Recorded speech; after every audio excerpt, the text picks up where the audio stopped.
Hi friends, আসসালামু আলাইকুম। চলে আসছি আপনাদেরকে আবারও বাজার ঘুরিয়ে দেখানোর জন্য। কথায় আছে না, রমজান মাস আসলে আসলে মানুষের মাথায় শয়তান ভর করে। ভাবছিলাম শুধু বাঙালিরাই হয়তো এমন করে, আরবিরাও কিন্তু কোনো অংশে কম নয়। এই তো চলে আসছি 21 ক্যারেটের স্বর্ণর দিকে। এই যে দেখতে পারতেছেন স্বর্ণ, যেটা 4 দিনার করে কিলো, যেটা বাংলা টাকায় কনভার্ট করলে আসে 690 টাকা।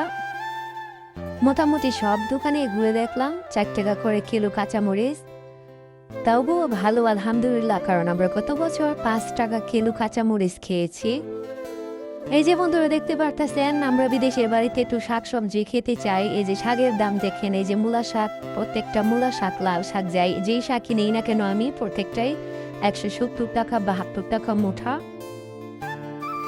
বাজার করতে এসে খুব সুন্দর একটা জিনিস চোখে পড়লো। এই যে দেখতে পারতেছেন, এটা হচ্ছে সূর্যমুখী ফুল।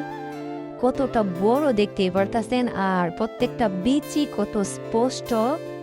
এই যে দেখেন, জর্ডানে কিন্তু এই সব সূর্যমুখীর বীজই বিভিন্ন আইটেমের বীজ দিয়েই কিন্তু মেহমান আপ্যায়ন করা হয়। মাশাআল্লাহ, একটা সূর্যমুখী ফুল যে এত বড় হয়, এত ওজনের হয়, ভাবিই নেই কখনো আগে। খুবই সুন্দর। জর্ডানে আরবিকরা জানে যে রমজান মাসে বেশিরভাগ সালাদ করা হয়, তাই তারা অন্য জিনিসের থেকে সবসময় টমেটো এবং শসার দামটা অনেক বাড়িয়ে দেয়। যাই হোক, আলহামদুলিল্লাহ, বিদেশের বাড়িতে যে আমরা এরকম ধরনের বাঙালি তরকারি খেতে পারি, সেটাই হচ্ছে অনেক কিছু। এটা হচ্ছে আরবি কাঁচামরিচ, মানে আরবিকরা এটা চাষ করে।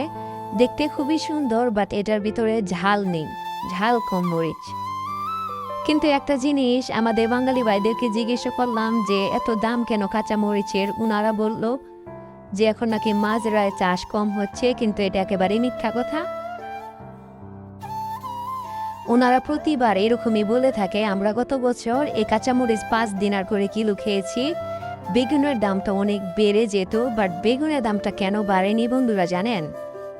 কারণ জর্ডানে অনেক সুন্দর সুন্দর বেগুন পাওয়া যায়, যেটা দিয়ে খুব সুন্দর করে সহজে বেগুনি তৈরি করা যায়। দেখুন, আমি খুব সুন্দর করে আরবি বেগুন দিয়েই খুব সুন্দর করে বেগুনি তৈরি করেছি। কতটা ক্রিস্পি হয়েছে। আপনারা যারা বাংলাদেশ থেকে আমার এই ভিডিওটা দেখতেছেন, আমাদের প্রবাসী ভাই বোনরা যে যেখানে আছি, আমাদের সবার জন্য দোয়া রাখবেন। সব মাসে সেরা মাস এটা হচ্ছে আমাদের রমজান মাস। আপুরা ভাইয়ারা যে যেখানে আছেন, আপনার আশেপাশে কেউ যদি খাওয়া দাওয়ারে কষ্ট করে, অবশ্যই সাহায্যের হাত বাড়িয়ে দিবেন। একটা কথা মনে রাখবেন, রমজান মাসে কখনো দান করলে কমে না, আরও আল্লাহ ওটা ডবল হিসাবে ফেরত দেয়। ভিডিওর একদমই শেষ পর্যায়ে চলে এসেছি, বিদায় নেবার পালা। ইনশাল্লাহ পরবর্তী ভিডিও নিয়ে আসছি খুব শীঘ্রই।